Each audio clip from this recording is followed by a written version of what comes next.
एक, दो, तीन।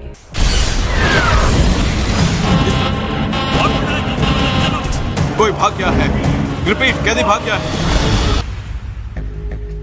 ये कहानी है एक ऐसे कैदी की जो अपने आप को जानबूझकर दुनिया की सबसे सिक्योर जेल में कैद करवाता है और फिर वहाँ से भागने का प्लान बनाता है। इसका काम जेल की सिक्योरिटी को चेक करना था, मगर इस दफा इसके साथ कुछ ऐसा हुआ जिसके बारे में वो सोच भी नहीं सकता था। एक ऐसी खतरनाक जेल जो मुकम्मल शीशे से बनी थी, हर तरफ कैमरे और सिक्योरिटी गार्ड्स थे। कैदी एक दूसरे से बात तक नहीं कर सकते थे। तो चलिए जानते हैं कि क्या ये शातिर आदमी इस जेल से निकल पाएगा या नहीं। फिल्म की शुरुआत एक इंतहाई महफूज जेल से होती है जहां हर तरफ सिक्योरिटी है। यहाँ रे नामी एक कैदी को दिखाया जाता है जो बाकी कैदियों से मुख्तलिफ है। वो बिल्कुल भी खौफजदा नहीं है, बल्कि खामोशी से हर चीज को देख रहा है। ये कोई आम कैदी नहीं बल्कि जेल सिक्योरिटी एक्सपर्ट है। इसका काम दुनिया की खतरनाक तरीन जेलों में कैदी बनकर जाना, वहाँ की खामियां तलाश करना और फिर फरार होकर रिपोर्ट तैयार करना है। बाहर निकलने के लिए तुम्हारे पास एक की कोड होना चाहिए। उसे कीपैड के ऊपर लगा दिया तो वो बता देगा कि कौन से 4 बटन दबाए गए। रे का मानना है कि अगर इंसान कोई जेल बना सकता है तो वहाँ से निकलने का रास्ता भी निकाल सकता है। रोग, हाँ, समय क्या हुआ है? 4 बजने में 5 मिनट है। रे अपनी जहानत से इस जेल से कामयाबी के साथ फरार हो जाता है। अब तुम बताओ कि तुमने ये कैसे किया।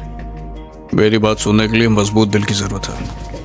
इसी दौरान एक खुफिया और ताकतवर कंपनी रे से राब्ता करती है। वो उसे एक ऐसी जेल टेस्ट करने की पेशकश करते हैं जिसे दुनिया की सबसे महफूज जेल कहा जाता है। ये मिशन इंतहाई खुफिया होता है। रे को बताया जाता है कि इस बार उससे कोई राब्ता नहीं होगा, कोई बैकअप नहीं होगा। ये बात रे को अजीब लगती है, लेकिन वो चैलेंज कबूल करता है। अबे कब से शुरू करना है? अभी अभी कर दिया।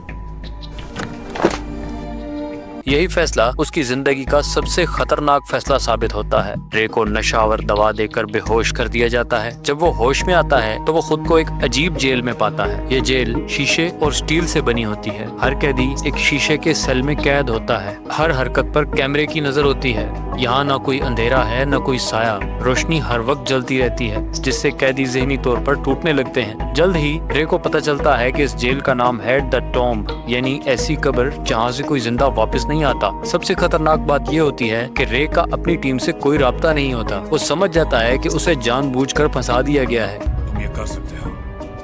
कम ऑन, तुम्हें ये करना होगा। अब यहाँ से बाहर हाँ, हम निकल सकते हैं। रे जेल के निजाम का बगौर जायजा लेता है। गार्ड्स की शिफ्टें, कैमरे की हरकत और कैदियों का रवैया। तब उसे एक हकीकत का अंदाजा होता है कि ये जेल उसी के बताए गए सिक्योरिटी उसूलों पर बनी है, यानी ये जेल उसे पकड़ने के लिए ही बनाई गई है। इसी जेल में रे की मुलाकात एक रोटमायर नामी कैदी से होती है। ये शख्स खामोश, मजबूत और गैर मामूली तौर पर ज़हीन होता है। इब्तिदा में दोनों एक दूसरे पर शक करते हैं, लेकिन वक्त के साथ साथ एक दूसरे की जहानत को पहचान लेते हैं। जेल का वार्डन इंतहाई जालिम और बेरहम होता है। जरा सी गलती पर कैदियों को सख्त सजाएं दी जाती हैं।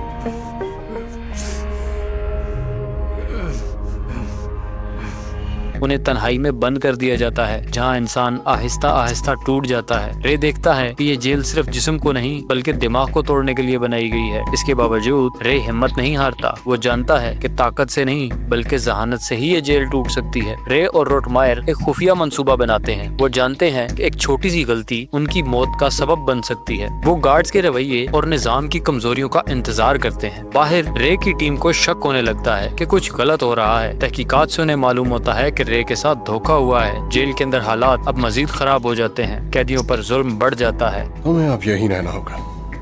मेरे हवाले हो तुम। अब रे का मिशन जेल से फरार होने के साथ सच को सामने लाना भी है। रे एक प्लान के जरिए जेल के निजाम में खराबी पैदा कर देता है। अफरा तफरी फैल जाती है और गार्ड्स बौखला जाते हैं। हर दरवाजा, हर राहदारी मौत के बराबर होती है। कई बार लगता है कि अब सब खत्म हो जाएगा, लेकिन रे की जहानत, रोटमायर की ताकत और सही वक्त आखिर काम आ जाते हैं।